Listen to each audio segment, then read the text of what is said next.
Humidor shop talk. Humidor shop talk. Get ready. Humidor shop talk. Get ready. Humidor shop talk. Sports. Humidor shop talk. Cigars. Humidor shop talk. Get ready. Humidor shop talk. Get ready. Humidor shop talk.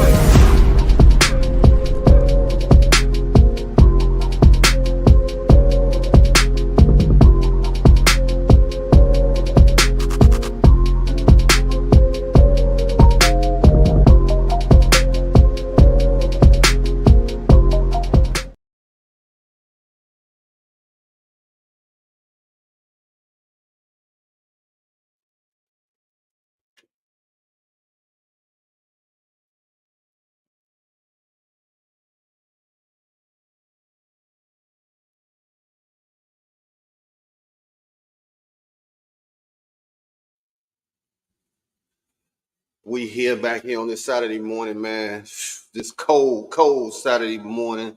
I know everybody had a cold Friday night, but guess what? We finna warm y'all up with some of this sports news and shenanigans as we usually do every week. So light your sticks, get your coffee or get your whiskey with a touch of coffee, however you do it. But we about to get in it. I'm finna bring in my guys today. Give you a heads up, PG69 and Angry Man. Them cats had to punch the clock, so they won't be with us today. But guess what? I got my man. You know what? Him and these names are rather than DJ DY Nemesis. I'm gonna bring you on in and please explain your name to everybody out there. Top of the morning, everybody. Good to see everybody back on the show for the ride again. If you know what I know, then I'll just say this. Wait for it. If anybody know who Barney Stinson is, he the proprietor of the Wait For It. Boy, you know you be having some names. And he also in the Dirtbag Hall of Fame. The TV Dirtbag Hall of Fame. Well, that means he a fellow brother. Oh, yeah. He part of the family. He fam? Oh, yeah. He fam. Fellow dirtbag. You know what I'm saying? We got our boy Time to Black Out. I know what that means, but I don't think everybody else know what that means. So I'm gonna bring in my boy Lucky Lefty. What up? What up? What up? Y'all know what it is, man. That time of year. Annual Hooky Day. Is what this year gotta be about year 8 or 9 for the blackout. Bro, I lost count. We've been doing it for a while, man. Hey, it's always an exciting time of year. It is man, March Madness, NBA heating up. Y'all know, man, it is what it is. And if you don't know about the blackout, you better ask somebody. You better ask somebody. Those are facts. You better ask somebody. Tell your boss you ain't coming in today. It's one. It's definitely one. One for the books. And tell your liver that everything will be okay. Just go with it. And drink a lot of water. Hey, Ben, put up the regular flyer. You got the regular flyer? I have to say the date. It'll be there before the end of the show. All right. Yeah. Drink a lot of water leading up to it. Pace yourself. That's the key right there. Pace yourself. You got cats that want to wake up early in the morning. RJ, you know, start at 6 o'clock in the morning. You done by go right 10 in. o'clock. Right. And then you got cats that want to come in and then just get it going. No, pace yourself, son. Pace yourself. You'll be dead by noon. And you know, you definitely gonna get put on blast if you did early. But I also want to give a shout out to the new Captain America, Anthony Mackie. I don't know. I think I did put it in the group where he was on the J Hud show. When he hit the dirt bag. He hit the dirt bag. He hit the guru. And he hit the dirt bag on. Then he bust the grip. All then in he hit one motion. Grip. Right. All in one motion. Full grip. I said he is also a fellow brethren. He a brethren. I said need to make him an honorary smoke fella just because. Bro, let's make him with the Captain America colors. Oh yeah. Right. He hit every move. I said, this dude, look at what, man. He went in. Man, so DY, you wanted to talk about the NBA All-Star game fallout, thoughts, all of that good stuff, man. So I'll let you go ahead and take that away. For sure. Let's go ahead and get it started with the ride. Let's start with the rundown today. Top of the week, NBA All-Star game, NBA All-Star weekend festivities. A lot of discussion, a lot of fallout to come from that whole weekend worth of events or lackluster events, for lack of a better term. So just a couple quick things to point out, and a couple ideas that I have for All-Star weekend going forward. But I read a report that said this was the lowest rated All-Star game in 21 years. And I'm trying to understand 21 years ago, back in 2004, I think Mike was that Mike last All-Star game? I believe so. So it was definitely near the end for him. Or maybe it was the year after Mike. Maybe it was the year after Mike. Yeah. So which I could certainly understand, but at the same time, my question for the fellas here, has Adam Silver run out of ideas? Has this whole All-Star weekend lost its flair? Yes, it's you know what, they have no other choice but to go USA versus the world. They have to at this point. You know, February 9th, 2003 was Mike's last All-Star game. So that was the first one without him. The first one without Mike. Yeah. So at this point, you got to go USA versus the world. We just watched, hockey with the big, the little international thing they did, USA versus, the thing they did with their All-Star weekend, which got great reviews. It was competitive. I think you have no other choice. Four Nations tournament. Four Nations tournament. That's what's called. My bad. Four Nations. Yeah, you got to do it, man. You can't. At this point, you didn't exhausted all possibilities unless you're gonna do like KD said, just give them the damn weekend off, or just do like the NFL did with the Pro Bowl, and just have some skill challenges and a flag football game, and just have some little horse or something crazy. If it's not gonna be competitive, so I think we one step closer to USA versus the world. I think the Four Nations thing in hockey showed the NBA that it's time. It's time to go there. I'll say the first mistake of the All-Star weekend was back when they moved it to Valentine's Day weekend. When they went to the second week of February, that also killed a lot of cats from being able to watch the game. Oh, you better watch the game, then be with me. That's the NFL fault, though. Remember the Super Bowl used to be in January. Remember the Super Bowl used to be at the end of January. Yeah. So, and then the All-Star game was the week after. Now the Super Bowl moved back. So So another jab from the NFL. Yeah. Well, here I'm gonna add insult to injury. 2 years from now, the Super Bowl is gonna be played on that weekend. So the NBA got 2 years to kind of figure this out, because the NFL is coming. And guess what? It's also coming on the President's Day weekend. So most people getting that Friday and that Monday off. and or that Monday off automatically.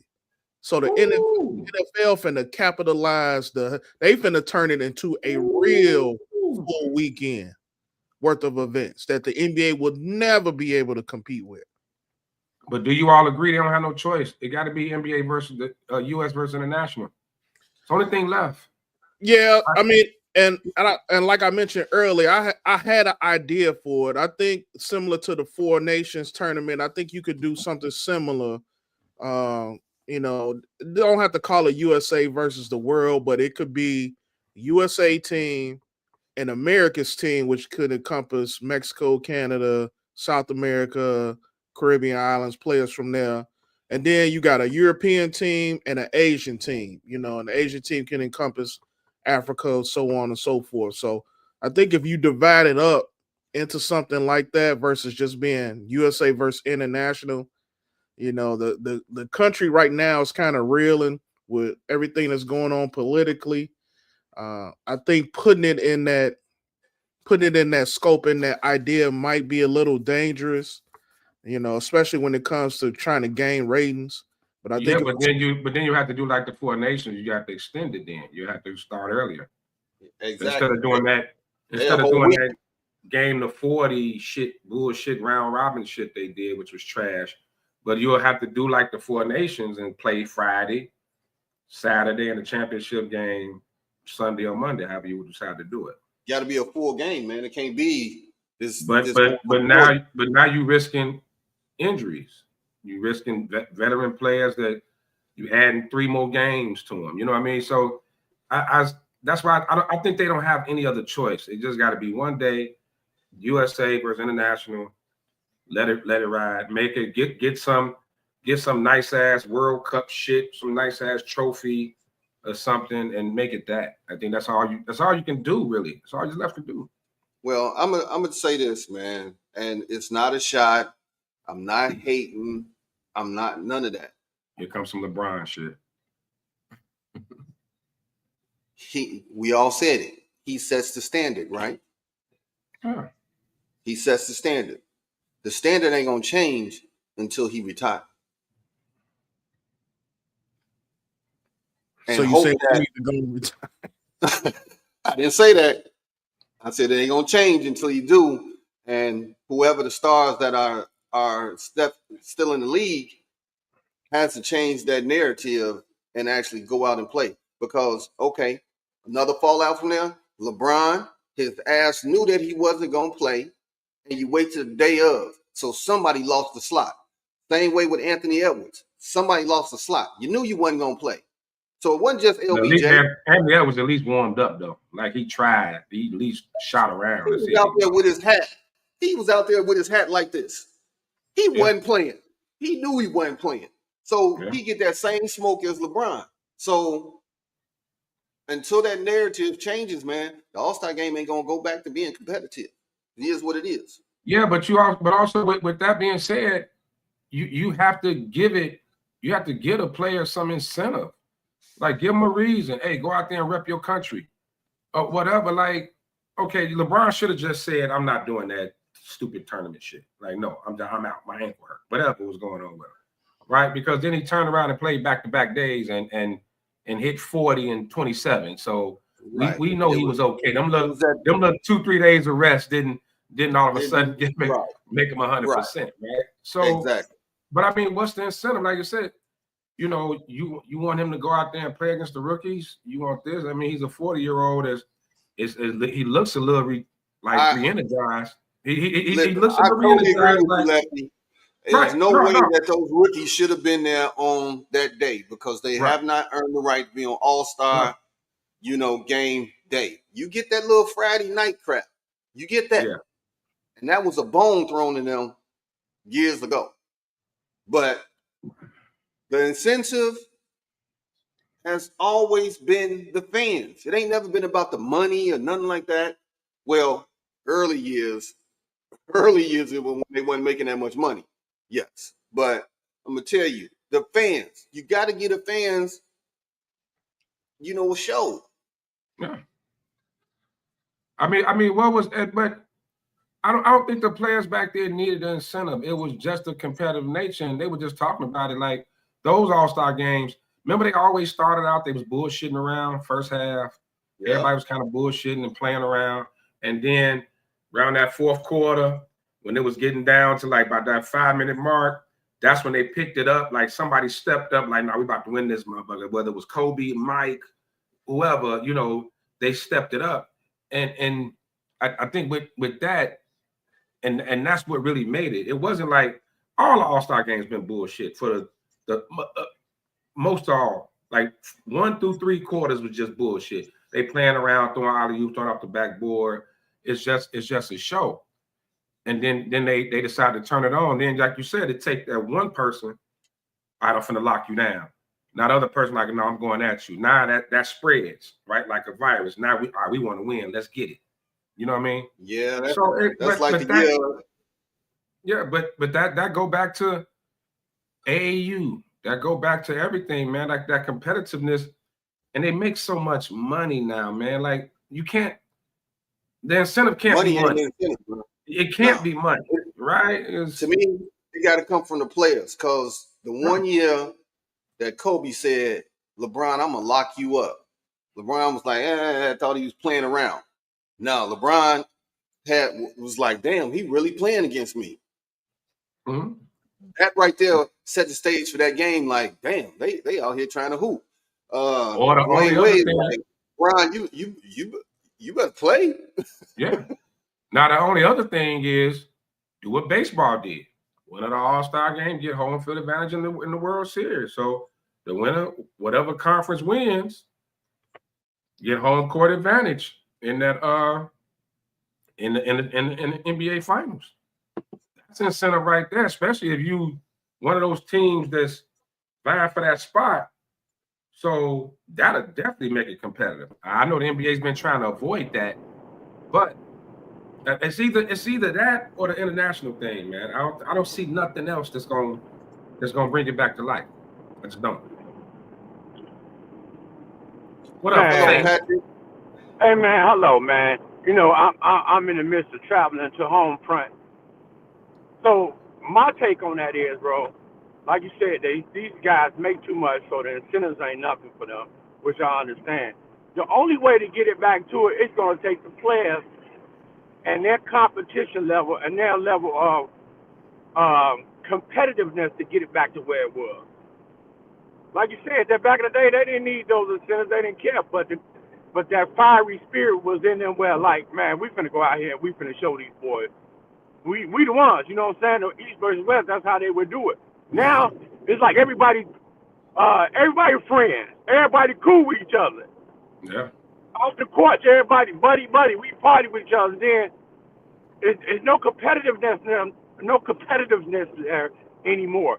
And it's like, that's what it is to me, bro. It just don't matter no more. It ain't nothing but a regular pickup game. We was watching the game last night. Me and Damani, and we both looked at each other. Damani's like, bro, this is like an AAU team. It's like they just up and down. Damani say, that's why they'll never go nowhere, because they don't play no defense. Yeah, it was like AAU. And I told him, I say, that's on the coaches, because they just letting the boys go out there and run. So basketball ain't like it used to be, man. It'll probably never get back to that. Hey, Face, that's when we found out in the All-Star game that McGrady and Kobe didn't like each other. Exactly. The refs was like, hey, watch them. They really don't like each other. You know what I'm saying? Exactly. They went at each other hard. You know, All-Star game regardless of what it was. Right, man. Because that goes all the way back to, what was it? What was the basketball programs in the summer? Was that Nike? Nike and ABC? The program games and stuff? The ABC.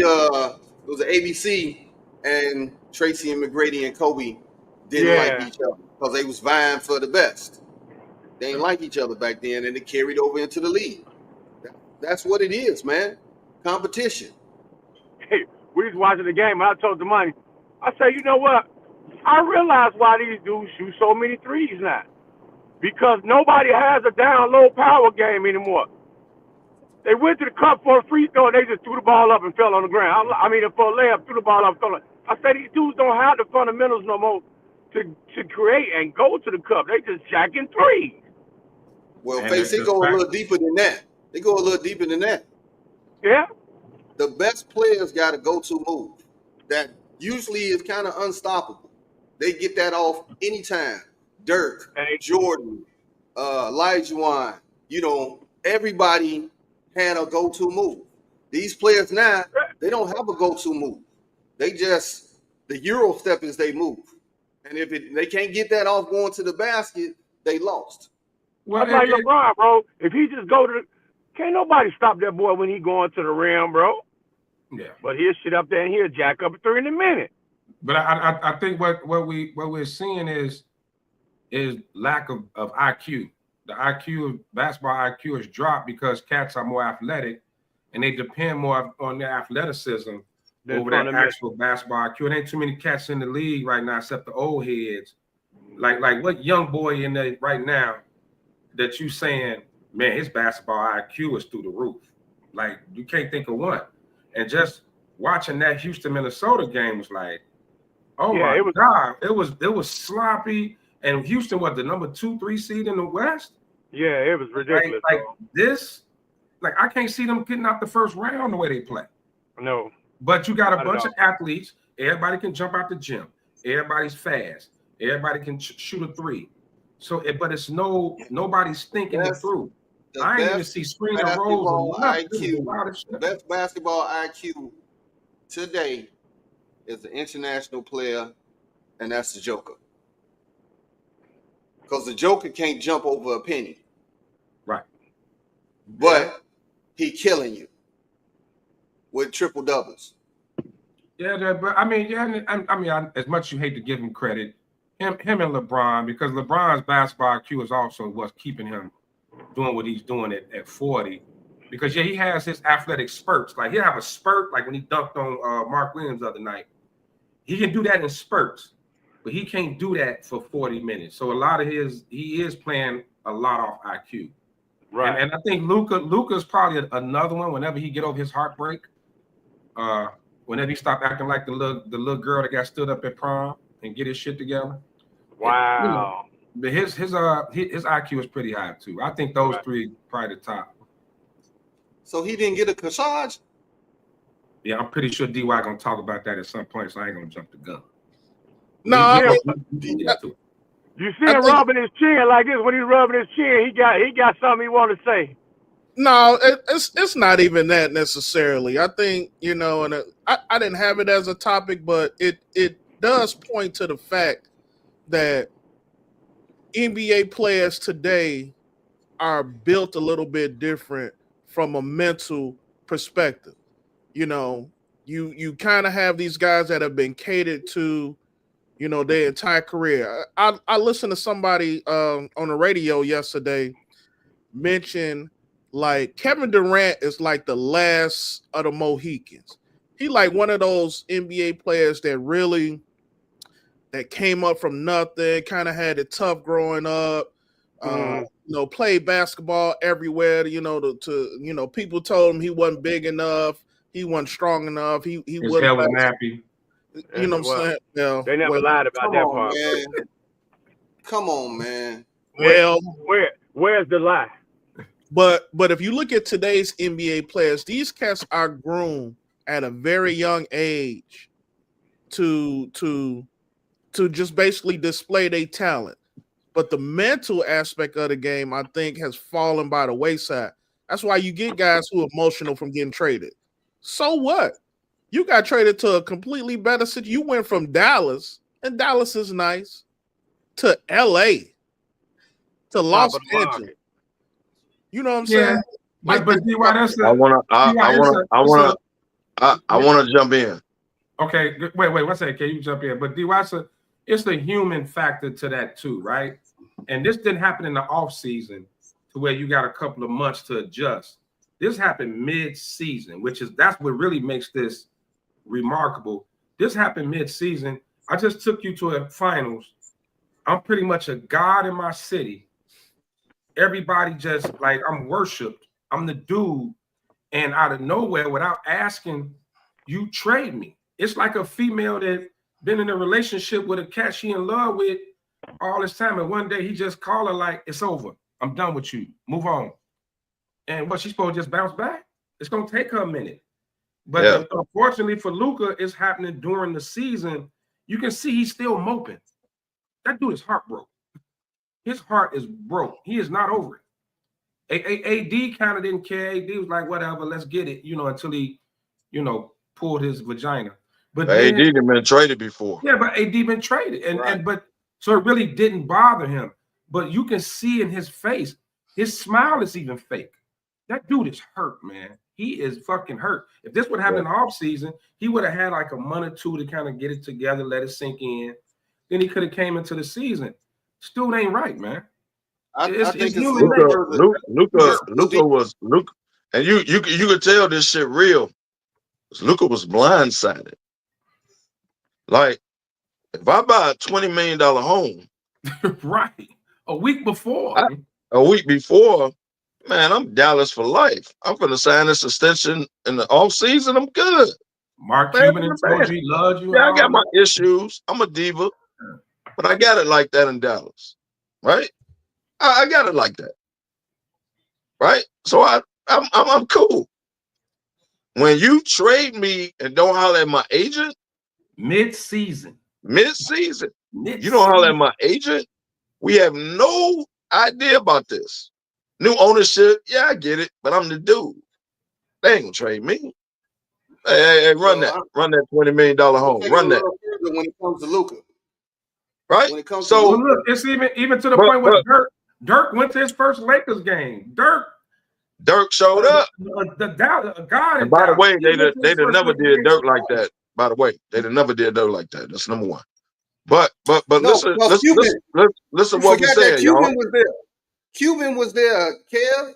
They never did Dirk like that. Yeah, but listen what Cuban tried to block it, but it was so far in the works, Cuban couldn't do nothing about it. Cuban found out last minute. He tried to block it. He can't block nothing. But Cuban went in and tried to block it. He couldn't do it.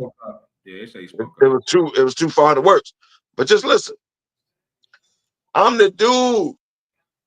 I'm the Michael Jordan of Dallas. Right? I'm the dude. Man, run that $20 million career. You get the acre, you got run that. I'm gonna be here. I ain't going nowhere. Right? So imagine you blindsided. Hey dog, I'm your agent. Hey dog, you don't believe this? I just got a call, man. You going to LA. Huh? Yeah. So he's blindsided. His problem in LA is a little bit of blindsided, and it's a little bit of he don't know how to play off the ball. He's never played off the ball a day in his life. I was going to say that. You sent him to play with LeBron on top of that. Right. Like, LeBron got to get off the ball, dog. Yeah, what he said he was going to do. We'll get into that. But LeBron says he's going to get off the ball. He's not. You got to do that, bro. Yeah, because he got to do it. Luke out there looking like a heartbroken teenage girl. That's right. Right. And Luka, if you notice, Luka can't run. He's trotting up the court. He can't fully run like an athlete. He's barely making it across half court. Then when he get there, he goes sit in the corner, goes sit in the wing, and he's watching LeBron. LeBron got to get off the ball. He said he's going to get off the ball. There too. I'm just telling you, we can get into that. Everything that you guys says, I totally agree with, but it's the third aspect in there. Luka got his team to the finals. Luka was drafted out of Dallas. He wanted less than 12 months ago. He wanted to win in Dallas, and you took that away from that man. That's just like any player that done worked hard to build that team up. They get to the finals, they lose, they want to come back. That's just like if they would have traded Tatum after they lost to Golden State. If they'd have got rid of him, he'd have been so pissed off because he was right there. I want to take you back. We can do this. And then you took it from me. Well, it's kind of. I mean, Dallas at the Lakers Tuesday night. I want to see how Luka respond to that. But listen to what you're saying, Ben. You're saying blindsided. Tatum gets traded, right? Yeah. He'll say, "Hold on, man. I just want to chill. I'm the dude, right? I'm traded." So imagine being blindsided. But Kevin Durant has been in the league long enough. Here's how I compare it. Here's how I compare it, Demani. Kevin Durant been in the league long enough. You know how the business works, right? KD is a vet. He's 35, 36, whatever. He's a vet. He know how the business works. So KD say, hey, man, I ain't asked to get out of Phoenix. Y'all got me in trade rumors? Okay, cool. Wait till this summer, I'm out of here.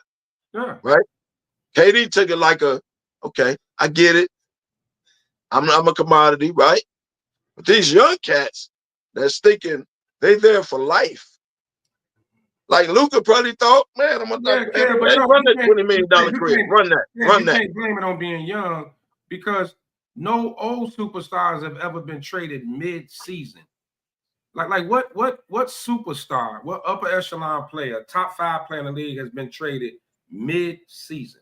James Harden, Kevin Durant. Durant asked out. Durant asked to be moved. Harden quit on the team. Harden had to be traded. These guys Harden quit on the team. He had to be traded. Right. I'm saying these guys asked to be moved, which means they mentally checked out from their situation. Luka was all in Dallas. Nobody's ever done it. I think the only thing in this situation, and I'll end it with this, we'll go ahead and move on after this, is Luka got the rug pulled up from up under him. And I understand the whole emotional aspect of it. You know, you the man in your home, in your town, team that drafted you and everything. You had a lot vested in that. But at the end of the day, I hope he understands, and I hope other NBA players recognize that this is a business, and at any given time, things can happen. So a lot more to come from that. Not your franchise player, bro. A lot more come from that, like you said, you know what I'm saying? Well, it'd be interesting to see how Tuesday pans out. But we're going to go ahead and move forward. Got a little motivational clip. Sean, go ahead and cue it up for our next topic. Again. Every time you miss a shot, your game deflates. We don't care about your missed shots. Defense. You guys keep blowing opportunity upon opportunity upon opportunity. You're like children with bad things happening. Instead of digging in and be tougher, you wilt. Where is your toughness? Where have you guys been raised that you're so weak mentally that you just give up when something doesn't go right for you? Don't you know what adversity is all about? That's the game of life, not the game of basketball. You don't get down when things go wrong. You dig in and get tougher. Your whole life's going to be adversity. Learn how to deal with it. Dig in. Wise words being spoken by my man Rick Pitino as we move into NCAA. March Madness is coming up. Conference players starting to heat up here. I'm ready to jump into this one, DY. That man gonna lose one. his whole prostate trying to mess with them young boys. Rick Pitino better retire. I don't have no problem with it. This right here goes right with what we were just talking about. The AAU circuit has killed fucking basketball, and these kids always want to play off talent. Rick Pitino is a bona fide coach. Yeah, he gets star players and all of that, but he a coach, and he coaching to win. He got plays and stuff like that to be ran. Ain't none of this. It's also the reason, though, that the Krzyzewskis, the Sabins, they walked away. They retired. They walked away because of NIL. They didn't walk away because of they walked away because of NIL, and they can't control it. They're not them kind of coaches. That ain't all, kid. It ain't all. These coaches were getting upset at how players came in, and it seemed like they had to start at step one with some of these players and coach them because they were never coached as they came up. They were always more talented, or they was on this AAU circuit or 707. 707 also killed football. It was killing football too, because you going, ain't nobody hitting nobody. You just going out there throwing the ball. You know, same as AAU. You just going out there being flashy, stacking your team up with different players and all of that. That has killed fundamental sports. But it's not. I don't have a problem with what the man said. The man is motivating his team. The problem with today's players are they're entitled. They can't be coached. They think because they're there, they're supposed to get everything that we, our generation, worked for. Like if we was all competing, being Damani DY, if we was all competing, you know what we do every day? We'd be cool. Right? We'd be cool. We hang out at the practice. We can hang out we can go to the club. We can do whatever we want to do. Get on bitches. Right? Oh, excuse my language. Get on women, right? Yeah, after practice, at night. But you know what we do in practice? We competing against each other. Because you're not gonna one-up me in practice. You're not gonna one-up me for my starting spot. You're not gonna one-up me against competing to be on the team. You're not gonna do that. We cool. But once we lace it up and we go against each other in drills, we're gonna compete, man. I think we're gonna bring the best out of each other. I believe it's beyond NIL though. Kev, I believe it's beyond NIL. The transfer portal is hurting shit too. Because if I don't like what you say to me or you don't whatever, I'll just leave and go to another school and play next year. But let's that's be real about it. Out. That's a punk way out. But let's all be totally honest. That's a punk way out. We got to take some responsibility too, because we wanted the players to get paid. We want the players to have the right to do whatever they want to do and move how they want to move. And now that they got it, we see what's happening. It's hurting the game. And now we're trying to reel it back in. No. I'm not gonna let you do that. Whatever they want to do. I'm not gonna let you do that. Let them do all this. And now the mentality is different. What you expect from an 18-year-old? Damani, I'm not gonna let you do that. I'm not gonna let you do that. And I can transfer out if I don't like what you say to me. You yelling. I'm not gonna let you do that. You're trying to use NIL as an excuse. No, I'm not gonna let you do that. But we asked for this. We wanted. No, this. we asked for. Nope. I'm not gonna let you do that, dog. Here's why I'm not gonna let you do that. We asked for NIL to be compensated for the money that the colleges are making off you. Excuse me. We asked for NIL, name, image, and likeness. Number one, it ain't NIL no more. You're just paying players and you're using their NIL. Right. That's neither here nor there. What we asked for was the players to be compensated of what the universities is being making off them. Okay, that's what we asked for. That's what we asked for. Don't use that as an excuse to not man up and not let another player take your spot. I'm not. It's not. Don't use that as an excuse. It's not an excuse, Cam. It's the same thing with the transfer portal. What's the difference? In the off season, when you in college, hold on, dog. When you in the off season and you in college, and it's the off season, and y'all playing pickup ball in the gym. Everybody know y'all hoop. Then there's players coming through being recruited by the athletic director and the coach. He going coach straight to the coach office. Somebody you look like play your position, right? Don't use that NIL as an excuse for not to work on your game so he don't take your spot. Don't do that. It's your responsibility to work on your game to keep your spot. Kev, guess what? Don't use NIL for that. Don't do that. Don't do that. Kev, guess what? Don't do that, dog. You use the NIL as an excuse. Don't do that. Listen. If I'm a junior and you're a freshman coming in, and you come in and you take my spot, I'm a transfer and go to another school. Why? Start over there. Why? Because I can. I can do it. Why don't you work on your game and take the challenge of getting this freshman out your spot? Don't use NIL to do that. Don't use the transport portal to do that. Why are you doing that?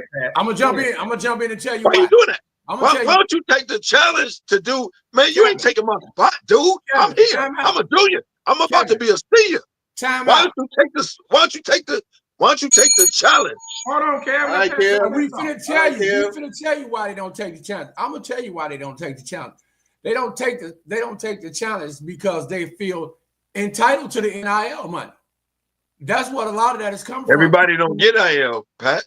Everybody on the team don't get NIL. Do y'all know that? I know that, but the ones who are getting that NIL money, that's why they're not stepping up and taking on what you're saying, developing their craft, because they already got some NIL money. Now they feel entitled to it. Now they feel like it's gonna be there. So there got to be some kind of stipulation where you making his NIL money. It's almost like a contract, bro. If dude don't earn his contract in the NBA, what happens? He don't get paid the next time, right? You not gonna give him no another contract, or you gonna cut him. If you good enough to get NIL money, should nobody take your spot? Exactly. It shouldn't. Well, hold on, Kev. I got to call. If you good enough to get NIL money, which everybody on the team don't get, if you good enough to get that, should nobody take your spot? Well, take your spot. You good enough to get NIL. Somebody's playing better. It's your mouthpiece and your agent, Kev. Remember that. Everybody ain't got an agent or somebody out there behind the scenes working your NILs. Now, my if problem you good is, enough to get NIL money, should nobody take your spot? Kev, hold on. I'm just saying. I'm gonna go ahead. My problem with the analogy that Lefty gave you, if a freshman comes in and you a senior, I don't have time. I'm trying to go to the next level, so I don't have time. I need to be on that floor. So guess what? I am going to transfer because this kid, fuck it, he's better than me. Wow. Or just as good as me, and they're going with the younger kid. So I don't have time. I got to go and play where I got to play at. So, yeah, transferring, that ain't nothing wrong with that if you were a senior.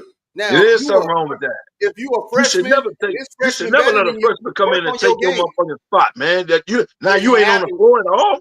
Man, come on, man.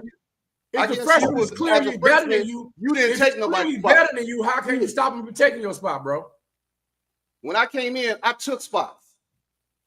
Well, yeah, but I was way better than that person. Y'all still had Cub Scouts playing for y'all, so that's how you was able to take a spot. Damn. But you also, I thought we were cool. But then you also were penalized for transferring, right? You have to sit out a year. Yes, back then, yes. Now, there's no penalty. I could just, you know what? I don't like what's going on here. They brought this highly touted freshman in, promised him a starting job, and I'm out. I'm not. All right. What if you go to the next spot and they bring another freshman in? You gonna transfer again? Then guess what? I could transfer again. Right. How many cats have played? How many cats have played for 3 or 4 schools? So you running around transferring because you're not good at the places that you going. You're not good enough to take nobody's spot. What are you? Exactly. What are you? What are you? You're today's athlete. You the perfect fit. Today's athlete. What are you? You're today's athlete. Fuck out of here, man. You should be you should be competitive enough to where wherever you go, ain't nobody taking my spot. And if you take it for a minute, I'm gonna get it back. That's what you should be competitive enough to do. You're gonna run around and transfer for 15 years because everybody comes in better than you. So everybody that comes in is better than you. Nobody's disagreeing with you, Kev. I'm just saying. That's a good mindset. Fuck out of here, man. In our day, nobody had that mentality, bro. These entitled ass kids today have that mentality. That's why they run it. They do it in high school. And what's gonna stop them from being entitled? What's gonna stop them? I give you them. If I don't like it, I can give them. I give you them. Work for it. There was a dude that graduated from HF last year that played on the state championship. That played in 4 different high schools in 4 years. And gonna probably play for 4 That's different entitlement. Right. Now he was one of the best players on the team. But what he did was, and I don't know how the transcripts transfer like that in 4 years. That's beyond me. That's above my pay grade. That man played for 4 different high schools in 4 years. Because you have what are you searching for? It's no penalty. It's no penalty for moving. But it's bullshit. When I bullshit. came from Simeon to St. Martin, I had to sit out. Remember, Ben had to sit out my. But you transferred once. The money is a different situation, and that was back in the day. Yeah, what I'm saying. You talking, but listen to what you're saying. Listen. You're talking 89, 90, 91. Right, Kev, but We're listen, talking today where a dude literally played for 4 different high schools in 4 years. That's bullshit. That got to do with basketball. That ain't got nothing to do with education. Okay, Kev, that got to do with basketball. Listen what I'm saying. Listen what I'm saying. It was a penalty when I came from public school to Catholic school. I had to sit out the first half of my junior year. I couldn't play. Yes. Right? Yes. That was the rules.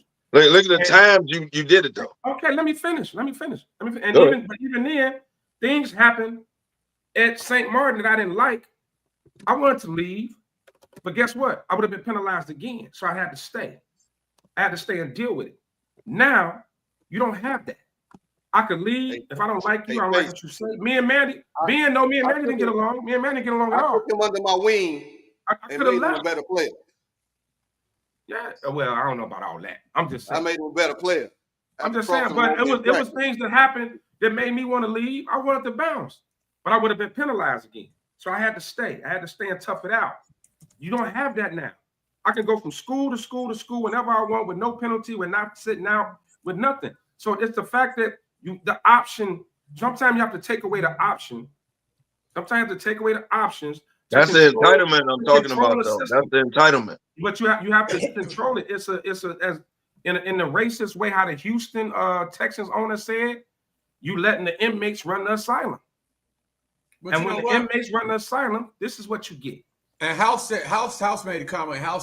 He said, Kevin, you have to realize you're talking about the old days where you couldn't do that. These kids have the option to do that, so they're going to explore those options. When they got that option, you can't take the option away from them. Now you gave it to them.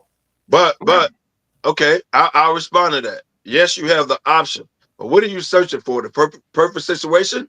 Yep. When you play sports, or look, man, when you play sports, you answered your own question. Or you go through life, you don't have the perfect situation. So these kids are transferred. There's a guy that played for Kansas right now that ain't shit. His last name is Storr. Do you realize that dude played for Penn State, Wisconsin, and now Kansas? First of all, right? You bogus for putting his name out there like that. Because he ain't shit. He's ruining my team. You bogus for putting his name out there like that. Yeah, well, my bad. I hope his family members is watching. But what I'm saying is that man played for 3 different teams in college. He went to 3 high schools in high school. What you searching for, bro? He couldn't go to high school. What are you? I'm gonna use this. I'm gonna use him as an example because I'm gonna ask y'all. What are you searching for? How you go to? No, let me ask you. How do you go to 3 different schools in high school, 3 different schools in Kansas? You still in Kansas. Because you got the option to. You old enough to be an AT&T, but you still in college. All right, Kevo. That's enough. We'll come back to that at another time, man. We wanted to jump in to some NCAA basketball. Bracketology is getting ready to come out. Right now, you got about 12 teams in the SEC slated to make the tournament, 10 in the Big Ten, and then the Big 12 with about 8 teams. One of the most surprising things I've seen, at least right now, no Missouri Valley Conference teams are in the top 25. You got Drake sitting at 24-3, Bradley at 21-7. Is the time of the mid majors falling by the wayside? You remember the last few years, mid majors kept teams in the tournament. Mid-majors last couple of years had 4 to 5 teams in the tournament, and right now, and even in the top 25. But right now, you're not seeing that. You're seeing these mega conferences kind of running over everything.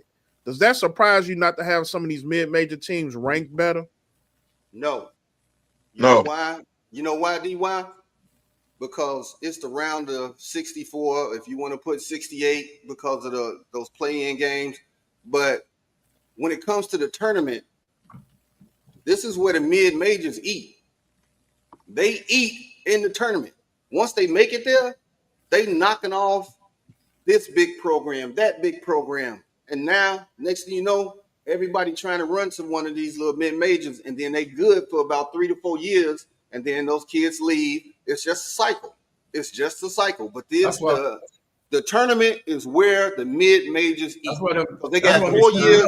They got players that have been together for 4 years. They play well together. They coach well, and they be giving these big programs the business. Whoever won the conference is going to get in, and whoever doesn't is still going to get in. The Northern Iowas, the Drakes, they all get in. And like Ben say, you scared to see them in the tournament. So their conference doesn't get the notoriety that the Big Ten, the SEC, they don't get that. So yes, you can have those records, and yes, you can be underrated, but they'll get in. They get in, trust. You're going to get 2 of them in. But are we basing it strictly off the top 25? Because you get 64, 65 teams. So, right. I mean, yeah, they don't get the rankings throughout the season, and you might not hear about them throughout the year, but they're going to get in. The teams that are deserving to get in, they're going to get in. Are going to get in. I think in basketball, the rankings aren't as relevant as like in football. You know what I'm saying? When you go when those polls aren't as relevant, right? Because you're getting in. Now it could affect your seeding, but if you're a good team, it don't matter where you seeded, right? Some of these mid-majors, most of these mid-majors start at 12 and under. Every year we get a 12 and upsets of 5, right? Right. Exactly. St. Mary's, they always stay in. Yeah, so I think it's I get what DY is asking, but I don't think it matters as much. Okay, I'm ranked 24, 25. Hey, as long as I get in the damn tournament, let's go. Right. You know what I mean? As long as I get in the tournament, then like being said, we're gonna show our ass in this tournament. And that's when the world gonna start recognizing. That's every year. We're gonna get the scouts, and so that they how do y'all think Steph Curry got noticed at Davidson? At Davidson. Yeah, came in and gave that work. What was Valparaiso? Remember Valparaiso that year? Yeah. Drew, right? Dude's son. Bryce Drew. That year? Was it Bryce Drew? Bryce Drew and his father was the coach. So right? Hey, right here in Chicago, we traded LaMarcus Aldridge for Tyrese Thomas. Because he had a good tournament. He had a good time. Look at Loyola. We can name teams throughout history that shocked the world in the tournament. And guess what? Like I said, they became a good team for the next 3 years. Shaka Smart. What was it? That's what I'm talking about. Shaka Smart. VCU. VCU came in and smashed people. Baylor was not a big time program when it came to basketball, but guess what? They got into the tournament and they started whooping ass. I mean, you even this year, you got teams like I'm watching St. John's now. Nobody's talking about how good St. John's is. St. John's gonna be a problem. In that tournament. St. John's, they probably gonna go east, and depending on who they run into, St. John's is a problem though. But back in the day, St. John's used to be a problem back in the day, and then they fell off. Yeah. Let me tell you, the program that shock everybody every year is Michigan State. Michigan State be having a subpar season, but when they get into the tournament, they do work. Hey, it ain't even a shock. Michigan State has a subpar season because they play better teams. Tom Izzo starts with the Maui, and he plays everybody. He don't duck. They go hard. Then tournament time, they ready. They ready because he take the games early and get his team battle tested for the tournament. And by the time they get to the tournament, they be ready. Like who knew anything about Dwayne Wade and Marquette? I mean, I can go on because I watch NCAA like crazy. So Marquette came in and what they do? Shocked the world. And everybody knew Wade after that. D Wade is the ultimate mid-major story. Him and Steph are the ultimate mid-major stories. Like you didn't hear about these cats. You know what I mean? Until those tournaments. Syracuse fell off. But what they do, they ran the tables once they got in with a young Melo. Cuse didn't fall off, and Melo wasn't all the way off yet. Cuse was always a big school. Cuse was still one of the bigger schools when Melo. They always been a big school. But as far as record and all of that, they wasn't nothing. And then they Let, made let, the tournament. but what Marquette did, Loyola Marymount, like schools like that went on a big run that acquired national attention, that's different than Syracuse, who was in the Big East. Like that's different. That's they stayed on TV. Yeah. it's always on TV. That's different. That was because of Bohan, Coach Bohan, baby. He kept them. But you ain't give a damn about Loyola Marymount. Hank Galvez passed. His name is Bohan, man. Bohan, Bohan, whatever. Hey, they it's played in the Bohan, Carrier man. Watch Dome your mouth. with the glass Be ceiling, respectful. with the glass ceiling. They had the glass ceiling. That was one of the best arenas to ever play in. That's facts. Now that's facts. All right. I mean, I think those are all great points. I think the biggest, like I said, one of the biggest takeaways I think was the fact that in previous years, you've had teams ranked in the top 25 heading into the tournament, even prior to their conference tournaments. But nevertheless, it's more so about the respect that these teams will garner going in to the NCAA tournament. Now, if you look at the top of the standings, you look at these teams, we got some key matchups this weekend. You got number 6 Tennessee versus number 7 Texas A&M. Number 8 Iowa State versus number 5 Houston. And then the big game tonight, number 17 Kentucky going against number 4 Alabama after their loss to Auburn last week. So a lot of Alabama rebounds. I was gonna say, how do you think these teams fare going into these weekend games? So Alabama rebounds at the crib. Which game? Because I'm watching Tennessee game now. Yeah, Tennessee is on now. Which game, DY, in particular? Just any one I of think the Alabama rebounds at the crib tonight. Yeah, any one of the games you can pick and choose from. Well, see, for me, Bama and Houston, remember I said they on a 3-year wave right now. Because remember, they wasn't nothing 3 years ago, and they went into the tournament, made a nice run, so players start going there. Brandon Miller. So they in that 3 year, they in that 3 years right now. And when those kids start to graduate, will they fall off? Don't know. But they on that 3-year wave right now. So Houston and Bama, I say they rebound tonight, but Iowa State, they look tough, man. They look tough. Hey, they play both sides of the floor. Hey, I hate to interrupt, but if y'all watching ESPN, Jay Will had it. That hat is garbage. That had First of all, he looked like he in Miami and should have a cigar.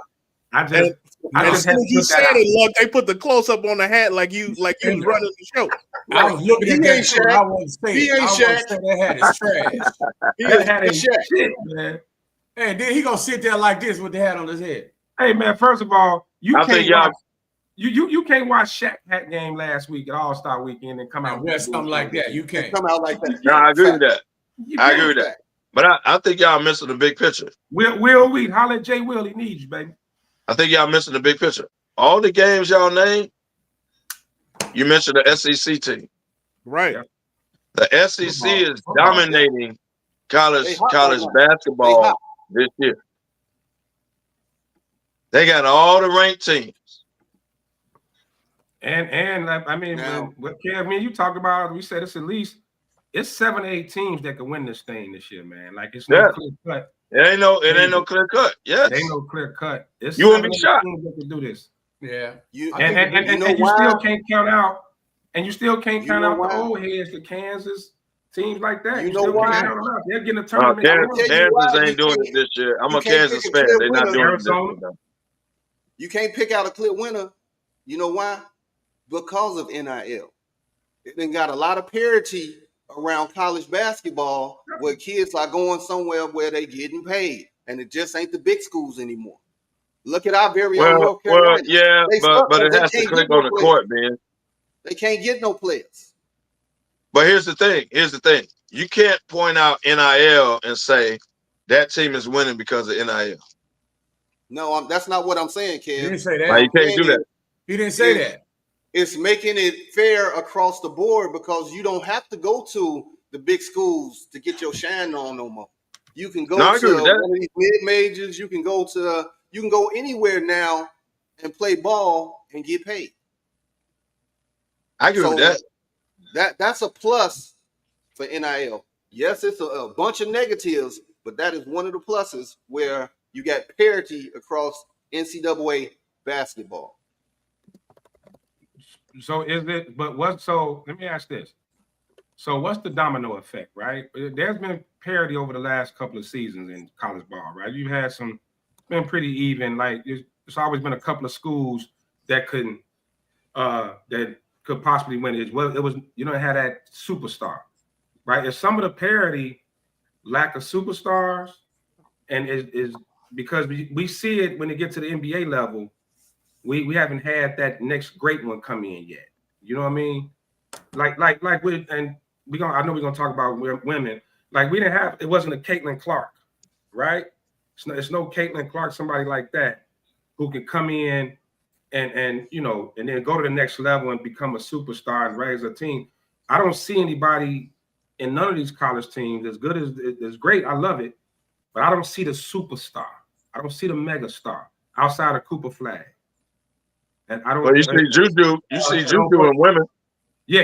Right. But in the men, there's no clear-cut superstar where you're gonna look like outside of Cooper Flag, you're right. Outside of Cooper Flag, you're right. You couldn't even say who would be the 1 and 2 picks in this year's men's draft, can you? Well, Cooper Flag is one. Well, we already know that. Cooper Flag and a couple dudes out of Rutgers. The boy from Rutgers, yeah. But you don't see I agree. You don't see no clear cut 1, 2, 3, 4. You don't see that. I think they should stay.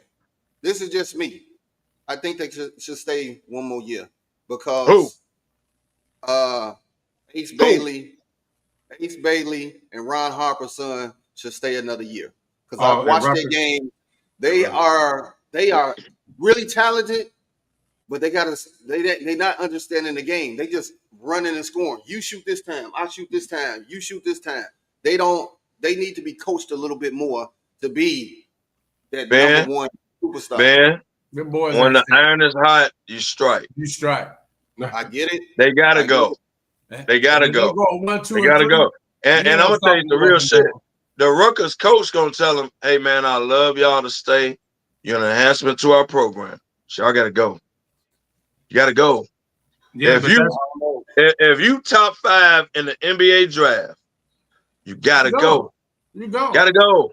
Yeah, but the problem is, you gotta go. It makes a good point though of that. Now that comes to the NBA. And now the NBA game is getting, and now watch this, the money. They got to be developed. Yep. But when you get in the league, we ain't got time to develop you, bro. Exactly. That's why we could do summer camp. We could do preseason. We can do all that. But when the game starts, we need you to go, bro. We ain't got time to develop you. Yeah. And the reason why I say that the two of them should stay, Ace Bailey, he need to put on some size. He too small for the league. And then Ron Harper's son, he's been injury prone, bro. He's been in and out of the lineup. He got to get his body together to play an 82-game season. That's my thoughts on that.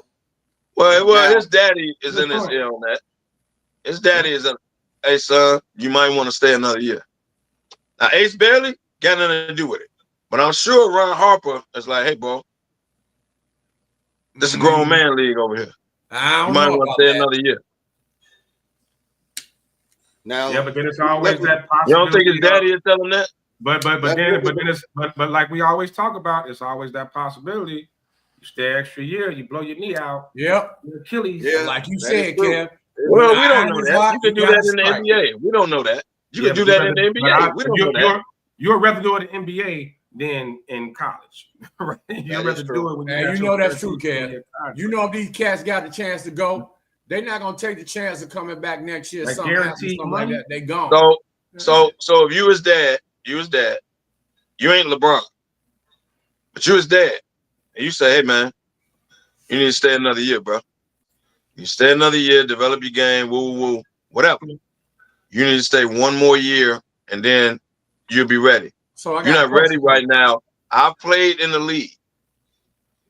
You're not ready right now, bro. I got a question for you, Kev. You don't think Ron Harper tell his son that? I didn't say that. Here go my question. Let me ask you a question. Yeah, I'm your dad, and I'm giving you this advice. Ultimately, when it comes down to it, whose decision is it? It's his decision. Oh, okay. Then I just want to know. I can give you all the No, advice. but I'm speaking. I'm coming from a dad that played in the league. Of course, he gonna tell him. I know what this league is. I'm not gonna ruin. I'm not gonna shun your career just so I can play with you, LeBron. I'm not gonna do that. I'm gonna tell you some real shit because you got potential to play, to actually play.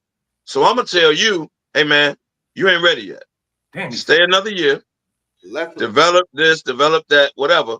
You stay another year, then your draft gonna be higher next year when you come out.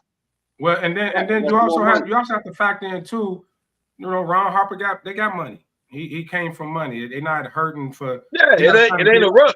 Right. He's not trying to get his family out the hood and all those stories. No, it ain't a rush. It ain't a rush. Right. Ace Bailey is different. He's trying to get his family out the hood. But Ace Bailey don't take it running. Ace Bailey coming out this year.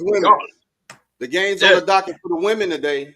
You got #1 Indiana, which is on the road with they three-headed monster. They playing number 13 NC State. That's a hell of a game to watch. Indiana #1?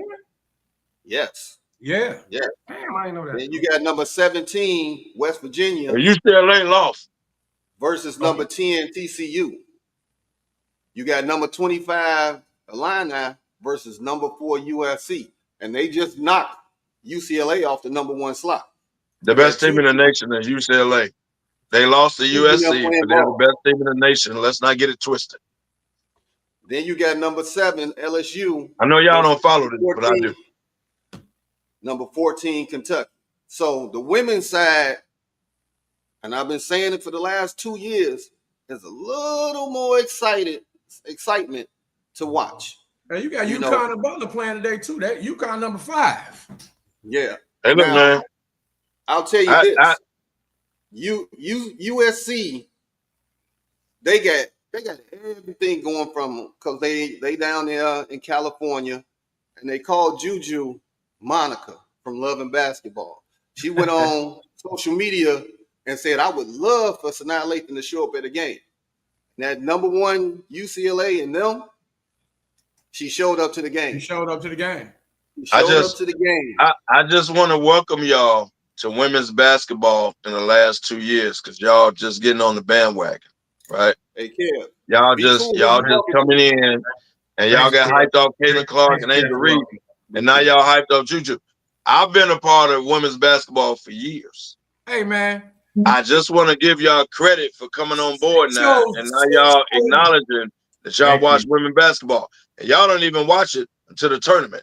Thank you, Juwan. Some of us watch it all year long, and we've been watching it for years. Hey, I just want to give y'all credit for probably hopping on the bandwagon. I give y'all credit. He's been part of it. Thanks, Juwan, man. We appreciate it. Hey, Lefty, I've been part of girls basketball since my backsliding dirtbag years. So, Kev, you can stop that. Well, you was part of it for the wrong reasons. Let's start. Right. Well, hey, it made me a fan in more ways than one. Yeah, but y'all just coming on to it. Congratulations, man. Welcome aboard. You're a married man. So we not gonna you might have a little bit more insight on it, but you can't say nobody ever watched it, bro. We was watching NCAA women's basketball. No, y'all ain't give a damn about women's basketball until last year. So none of us was watching Don Stanley and Rebecca Lobo and Lisa Leslie then when they was playing. Right. Come on, man. Stop it. Hey, man. Sean, mute this boy, man, because he talking stupid. Nope. Y'all didn't give a damn about women's basketball until it came to fruition on the national stage last year. Now all of a sudden, y'all women's basketball fans. Y'all ain't never give a damn about it. I've been watching women's basketball, college basketball the whole night. Come on, man. Okay, Cal. The opinions of KDL is not the opinions of the show. How about that? I'm just trying to tell y'all didn't give a damn about women's basketball. His opinion is sponsored by Mad Dog 2020. And Mickey. Hey man, that was Capricorn season only. And Capricorn season only. No, I don't know. Because it seemed like you celebrating Pisces season too. To me, seemed like you been. I don't give a damn about Pisces. I know you don't. Hold on, man. My mom Pisces. Hold on now. Be cool. Be cool. Right. I'll take that back. Be cool. I don't give a damn about certain Pisces. That boy celebrate a new pack of socks. Moving on. We you gonna take a shot and we moving on, huh? D-Y? That's what we doing. With the shot talking about don't nobody watch women basketball, man. Y'all don't. GFY. Y'all don't even know about women's basketball. Y'all didn't even know UCLA was number one. Y'all didn't know that. It's them two socks that he hit on in that little 7th grade picture of his.